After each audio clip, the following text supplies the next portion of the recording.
There's a story from many years ago that tells of an elementary school teacher whose name was Mrs. Thompson. As she stood in front of her fifth grade class on the first day of school, she told her children a lie.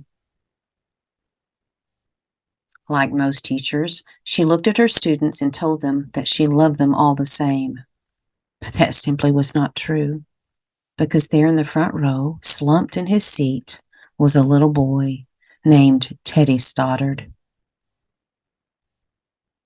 Mrs. Thompson had watched Teddy the year before and noticed that he didn't play well with the other children. His clothes were messy. He constantly needed a bath. Teddy could be unpleasant at times.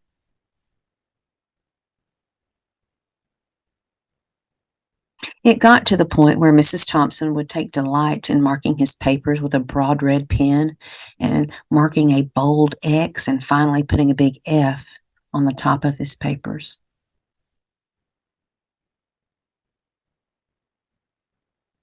At the school where Mrs. Thompson taught, she was required to review each child's past records. She put Teddy's off until last. When she finally reviewed his file, she was surprised. Teddy's first grade teacher wrote, "Teddy is a bright child with a ready laugh. He does his work neatly and has good manners. He is a joy to be around." His second grade teacher wrote, "Teddy is an excellent student and well liked by his classmates, but he's troubled because his mother has a terminal illness."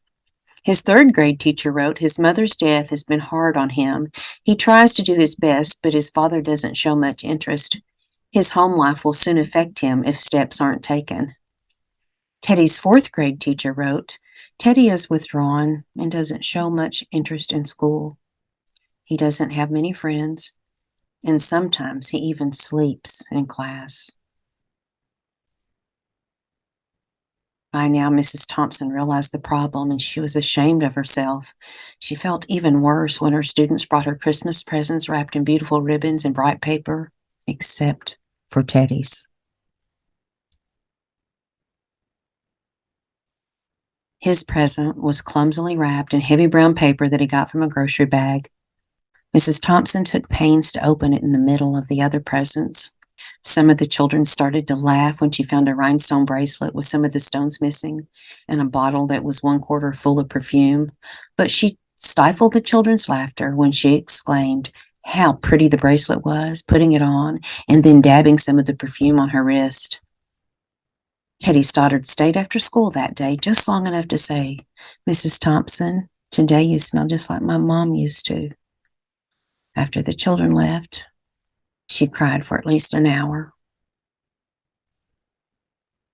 On this very day, she quit teaching reading, writing, and arithmetic, and instead she began to teach children. Mrs. Thompson began to pay close attention to Teddy. As she worked with him, as time went on, his mind seemed to come alive.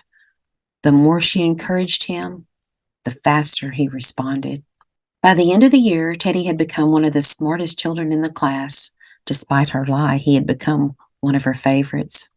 A year later, she found a note under the door from Teddy telling her that she was the best teacher he had ever had. 6 years passed by, and to her surprise, another note came from Teddy. He wrote that he had finished high school, third in his class, and that she was still his favorite teacher that he had ever had. 4 years later, another came, saying that while things had been tough at times, he stayed in school and stuck with it, and that he had graduated from college with the highest of honors. He assured Mrs. Thompson that she was still his favorite.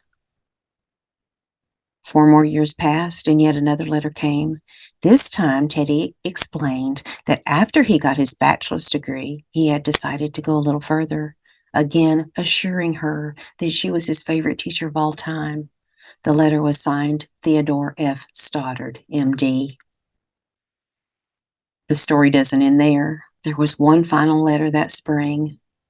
Teddy said that he had met this girl and that he was going to be married. He explained that his father had died a couple of years ago, and he was wondering if Mrs. Thompson might agree to sit in the place at his wedding that was usually reserved for the mother of the groom. Of course, Mrs. Thompson did. She wore that bracelet, the one with the several rhinestones missing. She also made sure she was wearing the perfume that Teddy remembered his mother wearing on their last Christmas together. After the wedding, they hugged each other as Dr. Stoddard whispered in Mrs. Thompson's ear, "Thank you so much for making me feel important and showing me that I could make a difference." Mrs. Thompson, with tears in her eyes, whispered back, "Teddy, you have it all wrong. You were the one who taught me that I could make a difference. I didn't know how to teach until I met you."